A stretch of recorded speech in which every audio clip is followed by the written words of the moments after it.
Hello, Mama. Namaste. Welcome back to my channel. This is Prem Kumar reporting from Ooty. అట్లా పొద్దున్నే breakfast finish చేసుకొని, మన first tea estate చూడడానికైతే ఎళ్ళిపోయినాం. అస్సలు చాలా బాగుంది వ్యూ అయితే.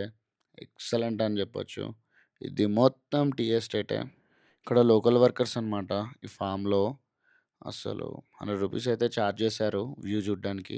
బట్ వ్యూ అయితే చాలా బాగుంది. నెక్స్ట్ అయితే బొటానికల్ గార్డెన్ చూడ్డానికైతే ఎళ్ళిపోయినాము. ఇక్కడైతే ఇండియన్ మ్యాపే ఏసిల్లు ఫ్లవర్స్‌తోని. చాలా బాగుంది.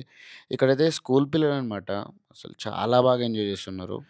ఈ హోటల్ అయితే పెద్ద స్కామ్ ఇది. ఇదైతే నేను నా యూట్యూబ్ ఛానెల్‌లో అప్‌లోడ్ చేశా వీడియో నెక్స్ట్ వీడియోలో. మీరైతే ఇప్పుడైతే ఈ వీడియో కంటిన్యూ చూడండి. నెక్స్ట్ రోజ్ గార్డెన్‌కైతే స్టార్ట్ అయిపోయినాము. వర్షం పడ్డది. వ్యూ చాలా బాగుంది. This is rose garden. అస్సలు డిఫరెంట్ టైప్స్ ఆఫ్ ఫ్లవర్స్ ఉన్నాయి. వాటికి పేర్లు గూడా ఉన్నాయి. చాలా బాగుంది. మధ్యలో అయితే వర్షం దంచుడు దంచింది. బట్ ఎనీవేస్ అట్లా ఊటీ లేక్ పార్క్ అయితే వచ్చేసాము. ఇక్కడ చిన్న బోటింగ్ అయితే ఫినిష్ చేసుకొని, ఫుల్ వీడియో మన యూట్యూబ్ ఛానల్‌లో ఉంటది. Bye bye.